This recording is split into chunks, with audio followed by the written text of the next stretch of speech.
Sejam muito bem-vindos ao Leãocast, notícias e rumores Sporting. Antes de mais, inscreve-te no canal, ativa as notificações e deixa já a tua opinião nos comentários, porque o que vais ouvir hoje pode mudar completamente a forma como olhas para Alvalade e para o futuro do Sporting Clube de Portugal. A história que temos para contar começa com a renovação de Pote até 2030, mas não se deixem enganar, há muito mais por trás do que o simples prolongamento de contrato de um jogador. Estamos a falar de decisões estratégicas, de poder interno, de conflitos discretos entre presidente, treinador e estrutura técnica, e de uma narrativa cuidadosamente construída para controlar o destino do clube. O anúncio oficial foi simples, quase neutro. Pote renovou até 2030, mantendo a cláusula de rescisão de 80 milhões de euros. Mas nos bastidores, a história é bem diferente. Fontes internas garantem que esta renovação não foi apenas uma formalidade, foi uma operação pensada para neutralizar movimentos externos e internos. Há meses que a direção de Frederico Varandas analisava a situação. O presidente sabia que, com o mercado europeu atento, qualquer deslize podia resultar na perda do jogador sem controle sobre o processo. A estratégia de Varandas foi, desde o início, blindar Pote, mas também mandar uma mensagem clara. No Sporting, quem se destaca é protegido e qualquer tentativa de pressão externa será respondida com a ação imediata.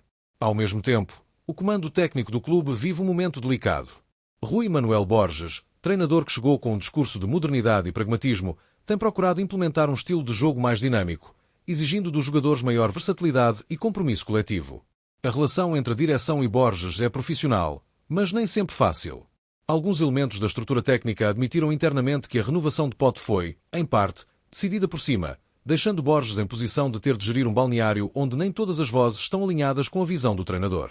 Houve discussões sobre o timing do anúncio, sobre o impacto psicológico nos restantes jogadores e sobre a necessidade de equilibrar a estabilidade com a renovação de um modelo de jogo que pretende ser mais agressivo e moderno. Nos últimos jogos, como o empate recente frente ao Braga, as tensões internas ficaram evidentes de forma subtil. Rui Borges comentou que a equipa deixou adormecer o jogo e que, após sofrer o golo, alguns jogadores tiveram uma reação tardia. Não foi uma crítica direta a Pote, mas a forma como o plantel reage sob pressão é parte do quebra-cabeças que o treinador tenta montar. Internamente, há quem diga que a renovação de Pote serviu também para reforçar a confiança no grupo, mas gerou debates discretos sobre a gestão de privilégios dentro do balneário. Pote é, sem dúvida, a referência, mas como qualquer referência num plantel competitivo, a sua renovação levanta questões sobre equilíbrio e hierarquia. Outro ponto que poucos conhecem é que esta renovação surge no momento em que o Sporting está a tentar consolidar o seu projeto de longo prazo. Frederico Varandas quer manter um núcleo de jogadores de confiança, mas também tem de lidar com os interesses de agentes, empresários e do próprio mercado europeu. Há sinais de que clubes estrangeiros já sondaram Pote e que o Sporting antecipou-se para evitar que qualquer proposta desestabilizadora surgisse no momento errado. O presidente, segundo fontes internas, vê Pote não apenas como jogador, mas como símbolo de credibilidade e de continuidade da era de títulos recentes, 3 campeonatos nacionais, uma Taça de Portugal, 2 taças da Liga e uma Supertaça. Ao mesmo tempo, o clube procura consolidar a sua imagem junto dos adeptos. Pote é um dos ícones mais queridos, e prolongar o seu contrato até 2030 envia uma mensagem clara. O Sporting não vende os seus símbolos ao melhor lance e está comprometido com a valorização interna.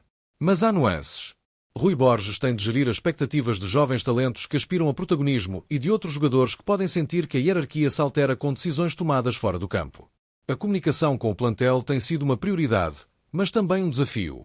Algumas reuniões foram adiadas ou remodeladas, e o treinador tem trabalhado para manter o foco e evitar que qualquer descontentamento se transforme em crise. As notícias recentes sobre o desempenho de Pote e do plantel também contribuem para esta narrativa. O internacional português marcou presença em 209 jogos, com 87 golos e 52 assistências, consolidando a sua importância desportiva. Mas o que não aparece nos números são os relatos internos de liderança, influência e exemplo para os mais jovens. Alguns jogadores descrevem Pote como o coração do balneário, alguém cuja presença acalma tensões e motiva os mais novos. É exatamente por isso que Varandas quis assegurar o jogador antes que qualquer cenário externo pudesse interferir. Portanto, a renovação de Pote não é apenas sobre futebol. É sobre política interna, poder de decisão e controle do futuro. É uma jogada estratégica que envolve presidente, treinador e estrutura técnica e que terá impactos que vão muito além do campo. Nos próximos meses, o seu efeito será sentido tanto na dinâmica da equipa como na forma como o Sporting se posiciona perante o mercado europeu. Antes de avançarmos para o capítulo seguinte, lembra-te, inscreve-te no canal, ativa as notificações e deixa a tua opinião nos comentários. O que se passa com Pote é só o começo. Há outros movimentos nos bastidores que podem mudar completamente o rumo do Sporting, e vamos revelar tudo, minuto a minuto, no próximo episódio do Leãocast. Enquanto o Sporting celebrava publicamente a renovação de Pote até 2030, longe das câmaras e das redes sociais, os bastidores de Alvalade fervilhavam com movimentações que podem redefinir o futuro do clube. É aqui que entra o nome que, até há pouco tempo, parecia impensável para qualquer adepto leonino ouvir: Samu Agioa. O jovem avançado nigeriano, de apenas 21 anos, tem sido um dos destaques do futebol português e vive, segundo fontes internas e externas, um momento delicado no FC Porto. Divergências com Sérgio Conceição, descontentamento com a gestão do treinador e a sensação de não estar totalmente valorizado criaram um cenário que chamou imediatamente a atenção de Frederico Varandas e da direção leonina. Fontes próximas da SAD confirmam que, ainda antes do anúncio oficial da renovação de Pote, houve reuniões discretas e contactos indiretos com o empresário do jogador. Nada foi oficializado publicamente, mas cada detalhe foi meticulosamente registado. Um hotel em Lisboa terá sido palco de encontros onde se discutiram projetos de carreira e a possibilidade de integrar um projeto que promete maior protagonismo internacional e crescimento desportivo, dois fatores que Samu valoriza imenso. Ao mesmo tempo, Rui Manuel Borges analisava o jogador do ponto de vista técnico, vendo em Samu um perfil que poderia complementar o ataque leonino, trazendo explosão, velocidade e versatilidade, características que se encaixam no modelo ofensivo que o treinador quer implementar.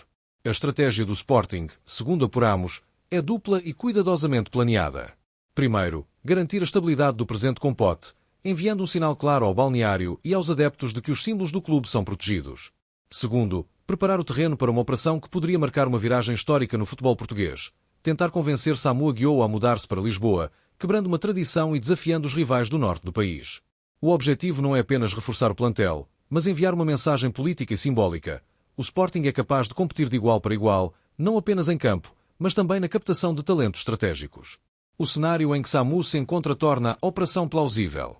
A fonte que nos revelou os bastidores garante que o jogador se sente estagnado, farto de promessas não cumpridas e consciente de que precisa de um contexto novo para continuar a evoluir. A ligação ao Sporting surge como uma oportunidade perfeita. Um clube que valoriza os jovens, lhes dá espaço para crescer e oferece um projeto competitivo que pode abrir portas para o mercado europeu. A promessa de participação regular, aliada a um ambiente de crescimento e visibilidade, pesa tanto quanto os números financeiros que poderiam surgir de propostas externas. Internamente, o treinador Rui Borges já terá manifestado entusiasmo com a possibilidade de integrar Samu. Para Borges, o jogador combina talento, dinamismo e ousadia que falta em alguns jogos decisivos e seria a peça ideal para complementar o núcleo de jogadores experientes liderado por Pote. Mas há também um alerta. Qualquer movimentação precisa de ser feita de forma discreta para não criar turbulências internas ou levantar suspeitas prematuras nos rivais. O timing desta operação é crucial. O Sporting precisa de consolidar a permanência de Pote antes de avançar para negociações de grande impacto. A renovação não é apenas um ato de fidelidade, é uma manobra estratégica que dá ao clube margem política e financeira para planear o futuro com segurança. Garantir que Pote solidifica a liderança do balneário e evita que a eventual chegada de Samu crie atritos desnecessários. É um equilíbrio delicado, que exige inteligência e precisão em cada passo. O contexto de mercado também joga a favor do Sporting. Apesar do interesse de clubes ingleses como o Tottenham e do Atlético de Madrid, Samu está num ponto em que o projeto desportivo pesa tanto quanto a componente financeira. E é aqui que o Sporting pretende ganhar vantagem, oferecendo ao jogador um ambiente competitivo, visibilidade internacional e um plano de carreira estruturado, ao mesmo tempo que evita uma guerra de valores que poderia inflacionar a operação para além do suportável. Frederico Varandas, conhecido por movimentos estratégicos e silenciosos, sabe que cada detalhe conta e que qualquer passo em falso pode comprometer meses de planeamento. Nos corredores de Alvalade, a movimentação é visível, mas mantida em sigilo absoluto. Contactos discretos, reuniões internas, análise de cenários e preparação de alternativas fazem parte do dia-a-dia da direção. E os sinais são claros. A direção está disposta a tudo para garantir que, quando o momento certo chegar, o Sporting esteja na posição mais forte possível, tanto desportiva como simbolicamente. A chegada de Samu não seria apenas um reforço técnico, seria um golpe de prestígio, um recado aos rivais e uma demonstração de poder que só os leões de verdade poderiam compreender. Mas ainda há desafios. A integração de um jovem talento nigeriano num plantel já consolidado exige gestão psicológica, adaptação cultural e equilíbrio interno. O treinador terá de gerir expectativas, equilibrar minutos de jogo e manter a harmonia no grupo. E, enquanto isso, a direção terá de gerir negociações, contactos e propostas sem nunca quebrar a confidencialidade que caracteriza este processo estratégico. A verdade é que estamos perante um cenário quase cinematográfico. A renovação de Pote assegura o presente e, ao mesmo tempo, abre portas a um futuro audacioso. Samu Agioa pode tornar-se a peça que faltava num tabuleiro cuidadosamente desenhado, onde cada movimento é calculado e cada decisão tem um impacto direto na forma como o Sporting se apresenta no futebol português e europeu. Por enquanto, Tudo permanece silencioso, oficial e discreto. Mas quem acompanha de perto os bastidores sabe, quando o silêncio começa a quebrar, o impacto é enorme. A direção, o treinador e o plantel já estão preparados para agir de forma coordenada. A chegada de Samu pode não ser apenas mais um reforço, pode ser o início de uma era de ousadia e estratégia que redefine o Sporting Clube de Portugal. Antes de terminares este episódio do Leãocast, lembra-te, inscreve-te no canal, ativa as notificações e comenta já nos comentários o que achas desta operação. Achas que o Sporting está prestes a dar um dos golpes mais audaciosos da sua história recente?